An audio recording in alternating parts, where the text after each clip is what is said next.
característica principal do Mauro é o cineasta da intuição. Ele é autodidata, por exemplo. Embora tivesse visto filmes, etc., mas ele aprendeu os rudimentos praticamente sozinho, quer dizer, através da experiência dele. Ele começou com uma câmera até parecida com essa, não é bem uma câmera de cinema, mas é uma câmera Kodak, que hoje ela está até com a Estela Mauro, que é a sobrinha neta dele aqui em Cataguases. Ele trocou uma coleção de selos e essa câmera o levou a começar a fotografar. Ele chegou a ganhar até uns prêmios e foram publicadas algumas revistas e tal, isso antes do cinema. Na hora de revelar, como ele fotografava, mas para revelar havia um italiano que tinha chegado em Cataguases, chamado Pedro Comelo, que ele revelava. Ele era um fotógrafo. O Pedro Comelo era um homem de 7 atividades. O Mauro, quando começa a fazer cinema em Cataguases, ele estava já beirando os 30 anos, mas em 1910, ele estava beirando os 30 anos, 27, mais ou menos 30 anos. E o Comelo já tinha quase 50, então ele inclusive chamava de seu Pedro, né? E o seu Pedro Comelo é que ensinou muito ao Mauro em termos de laboratório, de revelar, enfim, o Mauro começou a se interessar junto com o Pedro Comelo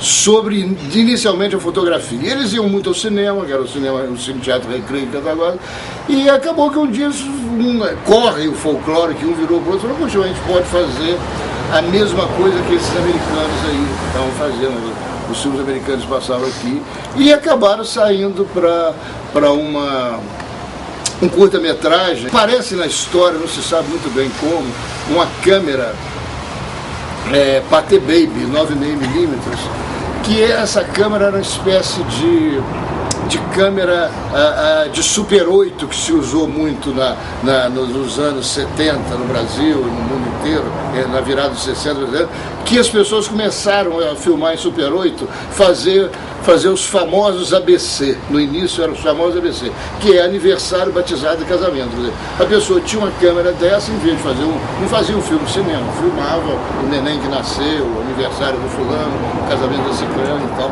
Quer dizer, era uma coisa familiar, né?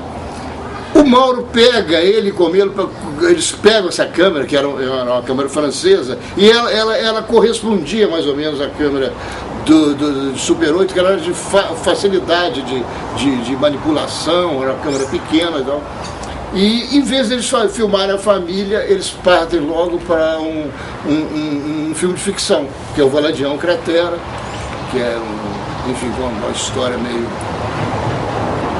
mirabolante lá, tirado Na verdade, os roteiros não importavam muito, não. O que eles estavam interessados naquele início era de ver como funcionava a câmera, como aquilo aquela imagem, o que ia acontecer com a imagem. Então a história não importava. Então as histórias eram até meio bobocas.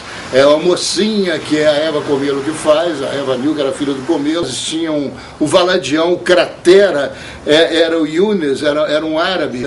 Verdadeiramente tinha as crateras no rosto, o rosto dele era todo...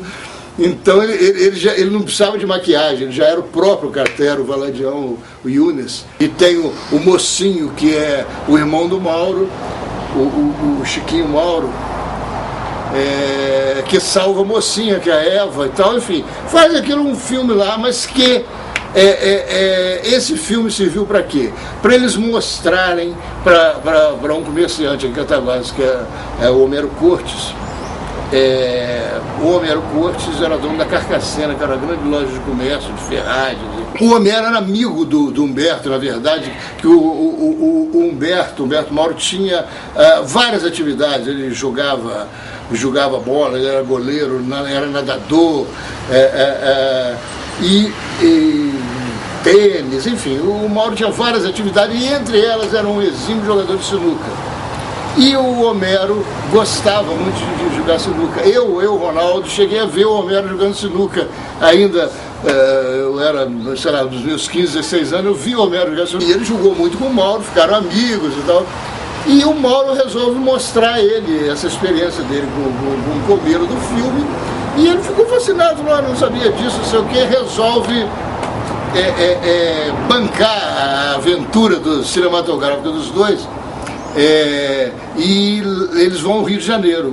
E no Rio de Janeiro eles compram uma câmera profissional, uma Erdmann 35mm, uma câmera alemã, que era o top das câmeras, né? Então a câmera vem para Cataguases e o Mauro já começa a fazer o primeiro filme realmente dele, Primavera da Vida, com essa câmera profissional. Então ele deu um pulo de uma câmera que não era nem 16mm, nada, já para 35, né? Que logo depois se associa a eles principalmente ao Homero,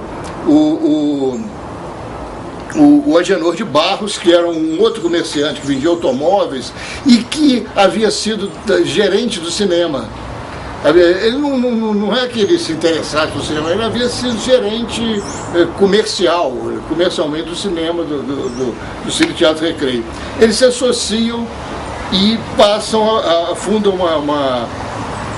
uma produtora chamada Febo Sul-América Filme de início, e depois ela passa, já a partir do segundo filme, a ser a Febo Brasil Filmes. Humberto Mauro é então contratado como gerente, ele é contratado como diretor, ele fazia parte, era um gerente técnico, qualquer coisa, dentro da empresa, mas ele é pago como diretor. Então ele é o primeiro diretor de cinema brasileiro a ter carteira assinada, ele nunca via isso. O Mauro, na verdade, nessa época, ele acreditava que era o único cara que estava fazendo cinema no Brasil, o que não é verdade. Havia cinema em Guaranésia, filmes eram feitos em Guaranésia, Barbacena, no Recife tinha um ciclo já bem desenvolvido no Recife, São Paulo, alguma coisa, no Rio e tal. Mas o ciclo, que depois virou o ciclo de Cataguases, que são esses filmes iniciais, que é o Valadião Cratera, que é o curta, entra na Primavera da Vida, que é o primeiro, depois o Tesouro Perdido, Brasa Dormida e Sangue Mineiro. São os 4 filmes do ciclo de Cataguases, e esse curta, entre Tesouro Perdido e Brasa Dormida, o Mauro fez um curta chamado Cataguases, que é um curta que ninguém viu, que isso sumiu, como o Valadião também não existe mais, só existem fotos, que era um documentário sobre a cidade, 12 minutos, baseado num filme chamado Berlim, Sinfonia de uma Metrópole, do Walter Ruttmann, que era um cineasta alemão. O Mauro brincava que vai ser Cataguases, o Foxtrot da cidade. Mas desse ciclo aí, o Mauro foi esse primeiro cineasta. Na verdade, o ciclo, ele acabou realmente sendo o primeiro cineasta, no sentido de que ele durante esses 4 anos, ao longo desses 4 anos, ele que começou, era autodidata, ele começou no início, era o interesse pela câmera, pelo ato de filmar, e como aquilo de repente projetava e saía cinema, como é que era, que mistério, que milagre era aquele, né? Então era na parte técnica. Ele passa aos poucos ir aprendendo os rudimentos da arte cinematográfica e aprendendo ao próprio curso. Teve um auxílio precioso do sujeito chamado Ademar Gonzaga, que era um aficionado de cinema do Rio de Janeiro, que tinha uma revista, ele escrevia inicialmente para todos, ele sempre deu muita abertura para o cinema brasileiro, o Gonzaga, e logo depois ele tinha uma coluna sobre o cinema brasileiro no Para Todos. Depois ele funda a revista chamada Cinearte, que é uma revista que vai ter importância fundamental no cinema brasileiro. O Mauro vai ao Rio para encontrar o Gonzaga, ele vai para mostrar esse filme. A Cabeçança era uma mulher submoderna e era uma mulher pobre, ela veio pobre de Portugal, era do interior de Portugal, agora estou esquecendo, enfim, do interior de Portugal, do Algarve, né? Com isso, ela trabalhava numa loja, fez várias fotografias como a Eva para revista, acabou ganhando um concurso de fotografia, fez um filme, outro, conheceu o Seabra, que banca as produções dela. Então a Carmen Santos depois vira até uma diretora importante para o cinema brasileiro, e principalmente uma produtora